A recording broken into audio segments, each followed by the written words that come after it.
What's up, guys? In a little under an hour, I'm gonna do my first ever, actually, 10K here in Maple Grove. Starts at this track behind me. It's 6:48. The half marathon starts at 7:30. My race starts at 7:45. There's a 5K at 7:55. This is my first ever 10K, unofficial 10K PR. Should be right around that 43-minute range from the Twin Cities 10 mile, during the 10 mile in 2017. But I'm not sure exactly, but it should be right around 43 flat. Give or take a few seconds. My goal today is to run under 43, maybe 42:30, maybe even quicker, but it all depends on how I'm feeling. I wouldn't be super shocked with a 42, like a low 42. Under 42, I'd be pretty surprised, but I think I can go somewhere in the 42 mid-range. I'm gonna try to start out at around 43. Training's been going good. I had a really good workout 4 days ago.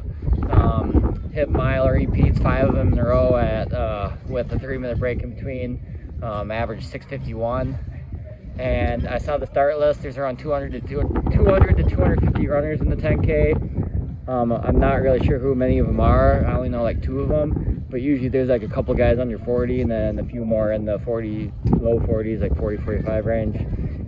Weather today actually ended up being a little colder than I thought it would. It's like 50 right now. It's supposed to be like around 50 for the race, but it's pretty windy, so hopefully I can tuck in behind someone in pace draft, and there's someone at my level.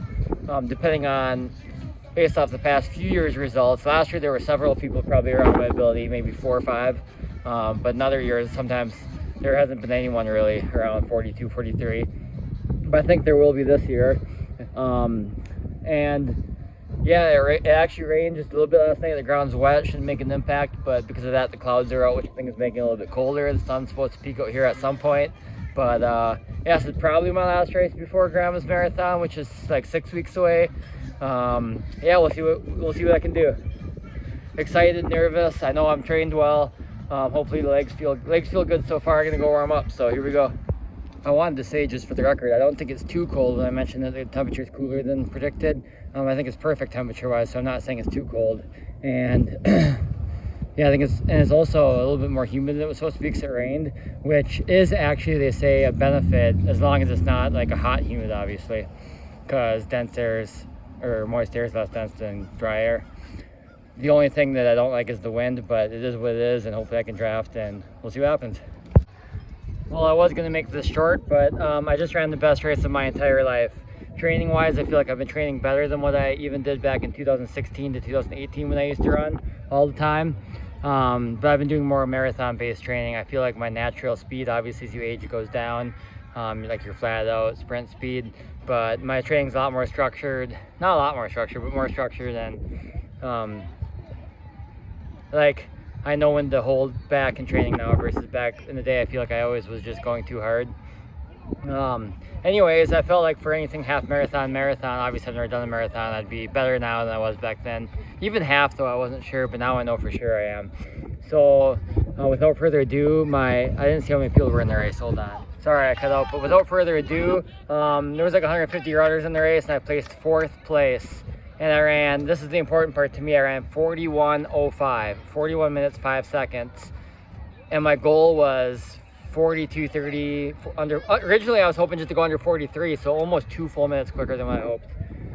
But I thought, based off my training run on Tuesday, I thought maybe if I felt good, the course wasn't too bad, because it is a hilly course. They say they build this hilly, I'll get more into that later. But I thought based off training and stuff, maybe 42:30. But I knew like there was no chance I'd break 42. Like I would have been shocked if I broke 42. Based off my training run on Tuesday, I thought 42, if it happened, I wouldn't be like low 42s, like 42:10. I wouldn't be like totally just mind blown, but like 41:04. Now 4:05. When I first looked, it was 04, and then it changed. So one of those two. So I'm mind blown, and I'm actually already over it, but like 1% of me. Now, at first it was like 2%, now it's probably like 0.5%, but a very small part of me is actually disappointed because I thought I broke 41. There was no finish line clock at the end, which, come on, what the heck? Like, maybe because there's multiple races, it's confusing, but like have something.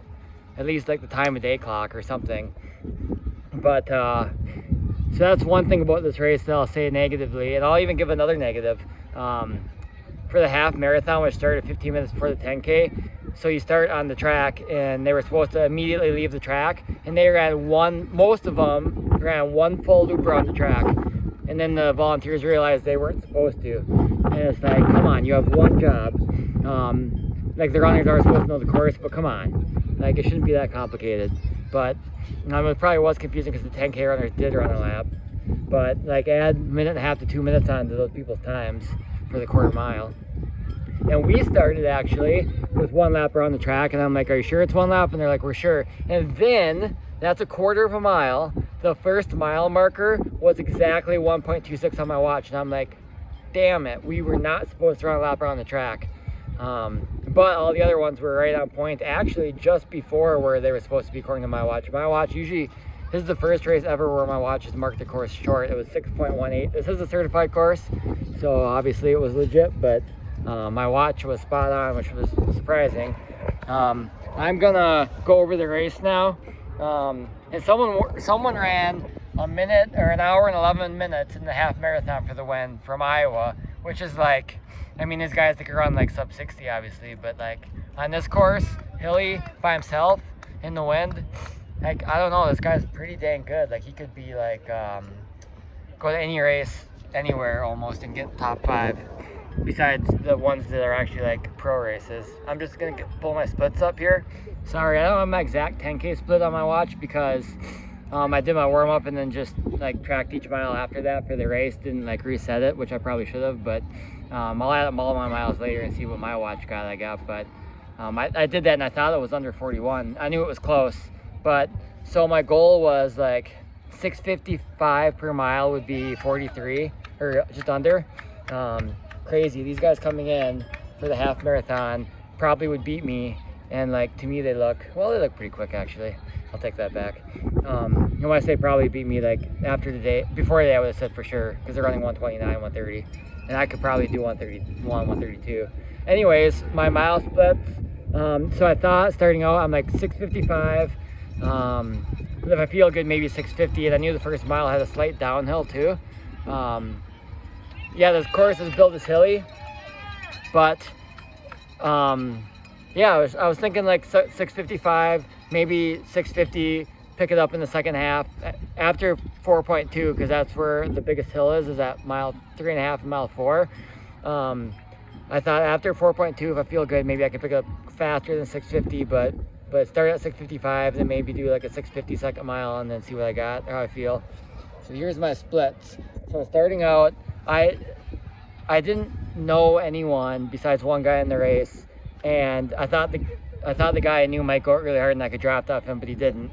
But there was a guy on the start line. I started right in the front of the start line, but I said to one of the guys, I said, how fast are you gonna try to go? And he said he didn't know, which, come on, you know. But runners are humble, so. But he said that I said over 7 minutes per mile or under 7 minutes per mile. He said, oh, under. And I'm like, well, I'm just under. And you sound like confident that you'll be like, this sounds way under. So I said, you go in front of me.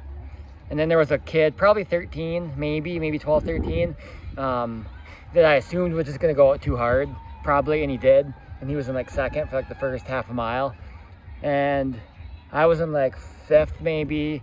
But by the end of the first mile, a few runners had passed me. So by about 0.8, I was in 8th place. I can't remember exactly what place I was in each mile, but I know by like 3/4 of a mile in, I was in 8th place because a couple more runners passed me, which was good because I wanted to draft off these guys, but like I was going too quick already. So I'm like, well, maybe if these guys pass me, I can draft off them.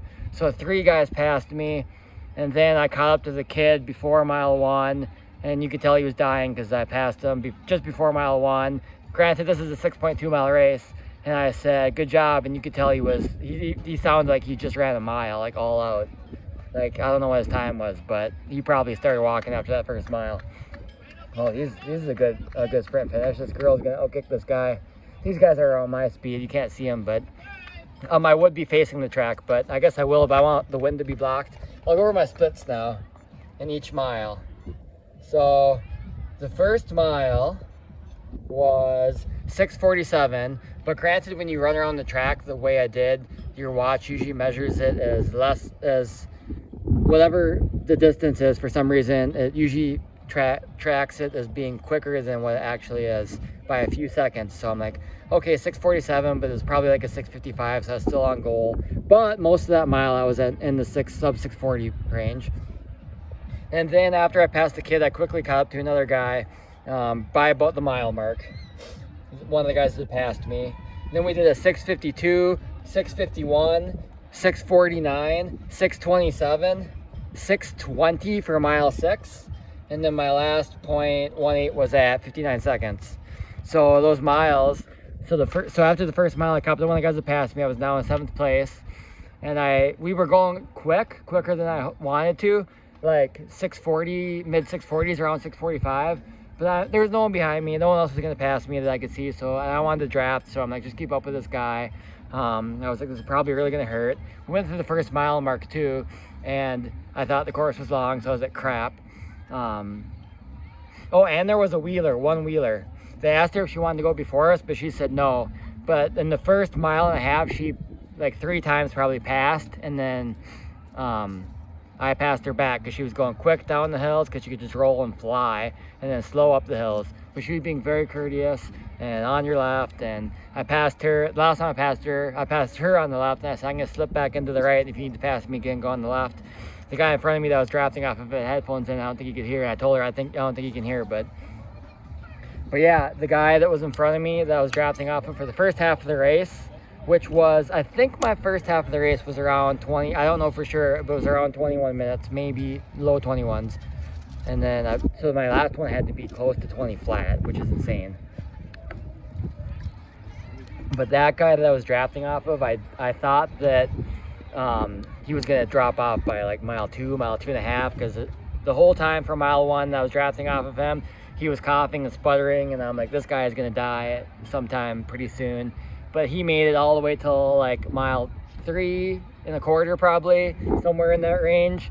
And we were still going like 650s, like a 650, but there was 2 runners ahead of me. And so I must have been I was in 7th place. Oh, at some point around mile 2.5 perhaps, there was an older runner that I think was really good back in his heyday. He's still really good he's probably 60. He actually went out pretty hard too. I thought maybe he'd be someone I could draft off of, and I was surprised he went out pretty hard. So yeah, actually he passed me, and then the 3 other runners passed me in the first mile, and then I passed the kid, then I drafted off this one guy, then we passed the old guy. The guy I was drafting off of, I'll tell you, man, like, you probably won't see this, but like, I don't know if you were upset or not that I was drafting off of you, but you should have just stayed behind the old man. Because then I would have passed both of you right then and there, and then you could have drafted off me, and it would have helped you. But either way, you were dying because you went out too hard, man.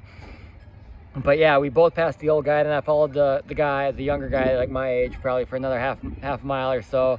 And then about mile 3.5, I took off because there was 2 guys ahead of me. It was probably 3.25. There was 2 guys ahead of me that I could see within 100 meters, maybe just over 100 meters, maybe 150, somewhere in that range. But I knew I wanted to, by mile 4, like 3.8, 3.9, we're going to be into the wind, and I wanted to be for sure drafting off someone. So I thought I could catch him within 3/4 of a mile, but it took me almost a whole mile to catch the first one. So basically I had no drafting in the second half, almost no drafting, because I caught the one guy, and I was doing like a 6:20 to try to catch him, like a 6:20 something. It ended up being a 6:27. And then once I caught up to him, I drafted off of him for maybe 30 seconds. And then even though we're still going like 6:30, like I passed him and I caught up to the other guy. It took another half a mile to catch up to the other guy. And then, so I caught up to the other guy around mile 5. And then I did draft off of him for about 3/4 of a mile, maybe a little more, maybe 0.8, 0.85. So in the last mile, I did draft, but we weren't into the wind anymore. So it was like, it was still beneficial, obviously, but it wasn't like detrimental. And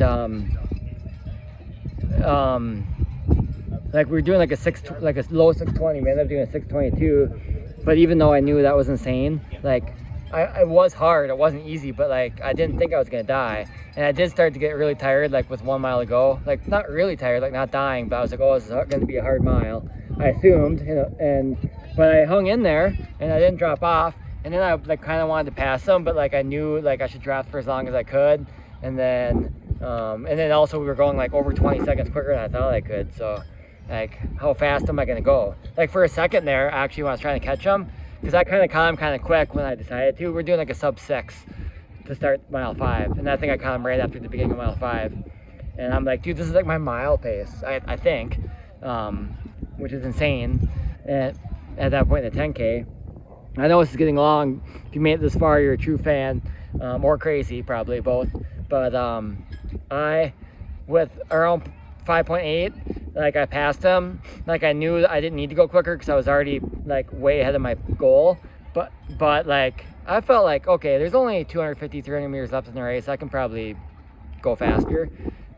And also I thought I saw someone else ahead of me, which I don't think I did, because the 5K was also like the 32, 31 minute 5K runners were finishing.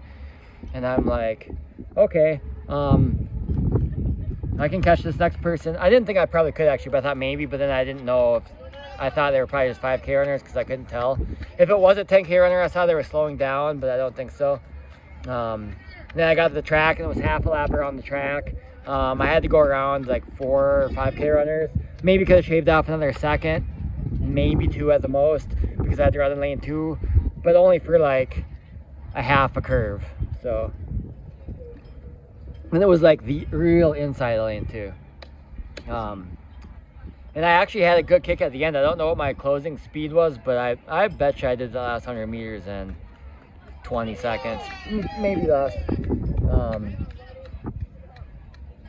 Yeah, and then I did a 41:04, and I'm absolutely shocked. And I think that's all I got right now. As far as this race goes, come on, have a timing clock at the end. And at first I didn't think there were snacks either, but they were kind of off to the side. You couldn't find out where they were at first. But yeah, that's what I got here. So if you made it this far, you're a true fan, and thank you. And in all my excitement, I forgot, I totally spaced that Crisco from KS95 was in my race. If you know KS95. Obviously he was way slower than me. He's like a walk runner, but I was gonna say I had him before the race, but I totally spaced, and I'm sure he's gone now because it's been like, even since he finished, it's probably been half hour or more. Maybe, I can't do math right now, but it's been a long time. So I know this is very long, but I forgot to even mention the hills. So for one thing I want to say is my splits were not quicker at the end because it was downhill. It was relatively up and down the whole course, but there was only 2 hills that were anything significant, and they were the steepest one was at mile 4. If you ran the Chaska Park Run, I'd say the hill's comparable to the hill in that race, the steep hill in that race, but maybe twice the distance. Otherwise, the hills were not bad at all. Overall, it wasn't like a flat course, but it was, I wouldn't say it was hilly overall. Also, if I'd known that I could run what I could run, I would have paced behind the guy that took 5th the whole time. The guys that all passed me in the beginning, I would have just kept up with the fastest one. And lastly, I'm almost 100% positive I broke 20 minutes in my second 5K, which last year I was trying to break 20 and I only ran 20:30 something in December, which is insane. And I'm not wearing super shoes either. It's not like I did super shoes to like do this like lifetime crazy PR thing.